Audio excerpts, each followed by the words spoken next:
ఈ రెస్టారెంట్కి వెళ్ళాలంటే టార్చ్ లైట్ అయితే మ్యాండేటరీ. మన ఫాలోవర్స్లో ఒకరు అడిగారని ఏన్షియంట్ స్టోన్ ఫ్లేమ్స్ అన్లిమిటెడ్ బఫెట్కి వచ్చాం. లాస్ట్ వీడియోలో ఫ్లెసాజో పెద్ద రాడ్ పెట్టిందని చెప్పా కదా, మరి ఈ ఏఎస్ఎఫ్ సంగతి ఏంటో చూసేద్దాం. నాకు తెలిసి ఈజీగా 60+ ఐటమ్స్ ఉంటాయి. పర్ పర్సన్ 1000+ ట్యాక్స్ ఛార్జ్ చేశారు. లావా స్టోన్ స్టార్టర్స్ వీళ్ళ యూఎస్పీ.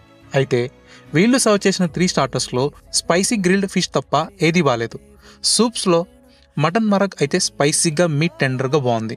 ఇక గ్రిల్డ్ స్టార్టర్స్ ఏ ఒక్కటి బాలేదు. మెయిన్ కోర్స్లో కూడా యావరేజ్ అనిపించాయి. లాల్ మాస్ అనగానే చాలా హ్యాపీగా ఫీల్ అయ్యా. ఇది లాల్ మాస్ కాదు, వద్దులే, ఫ్యామిలీ ఆడియన్స్ ఉన్నారు, పూతలు అస్సలు వద్దు. మెయిన్ కోర్స్లో కర్డ్ రైస్ చాలా బాగుంది. షుగర్ పేషెంట్స్ ముందు ఎన్ని స్వీట్ పెట్టినా యూజ్ లేదన్నట్టు మనకి ఇక్కడ ఎన్ని sweets, desserts and ice creams పెట్టినా జీరో యూస్. ఒక్కటి బాగుంటే నన్ను వచ్చి అడగండి. అవును, స్టార్టింగ్లో టార్చ్ లైట్ మ్యాండేటరీ అని చెప్పా కదా, ఎందుకో తెలుసా? ప్రతి 30 minutes ఒకసారి పవర్ పోతుంది. Try to avoid this place and share your thoughts in comment section.